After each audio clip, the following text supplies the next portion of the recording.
Suatu hari Sayyidina Umar bin Khattab masuk menemui Rasulullah Shallallahu Alaihi Wasallam dengan urayan air mata. Rasulullah bertanya, "Wahai Umar, mengapa engkau menangis?"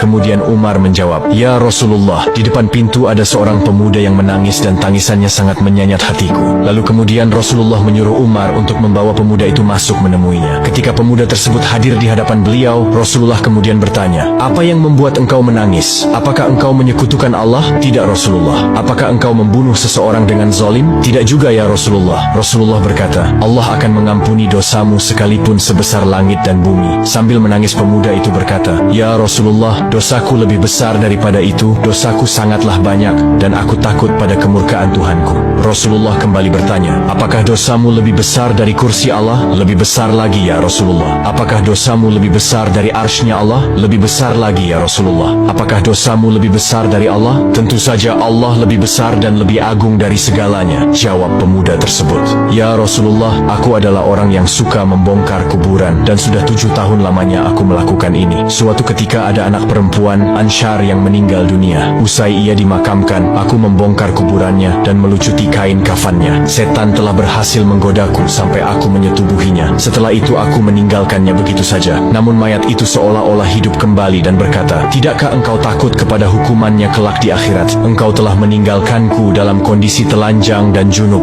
Mendengar cerita tersebut, Rasulullah berdiri dan berkata, "Wahai fasik, enyahlah dari hadapanku. Tidak ada balasan yang pantas bagimu selain neraka." Pemuda itu keluar dari hadapan Nabi sambil menangis penuh penyesalan dan kecewa luar biasa. Ia berjalan menuju padang pasir tanpa makan dan minum bahkan tidur. Selama 7 hari, hari-harinya hanya diliputi dengan tangisan penyesalan. Hingga pemuda itu jatuh tersungkur tanpa tenaga. Ia berdoa, "Ya Tuhanku, aku adalah hamba-Mu yang berdosa. Aku datang kepada utusan-Mu agar bisa menolongku. Akan tetapi aku diusir dari hadapannya. Hari ini, aku datang kepadamu agar engkau mengampuniku dengan kasih-Mu. Namun jika engkau tidak mengampuniku, kirimkanlah api dan bakarlah diriku selagi aku masih hidup di dunia ini sebelum engkau membakarku di akhirat kelak." Tidak lama kemudian malaikat Jibril datang menemui Rasulullah dan berkata, "Wahai Muhammad, Allah menyampaikan salam kepadamu." Dan Allah bertanya, "Apakah engkau yang menciptakan makhluk?" Beliau menjawab, "Allah yang menciptakan diriku dan semua makhluk." "Apakah engkau yang memberikan rezeki kepada mereka?" "Tidak, hanya Allah yang mampu memberikan rezeki kepada makhluknya." "Apakah engkau yang menerima tobat mereka atau engkau yang menghukum mereka atas dosa-dosa mereka?"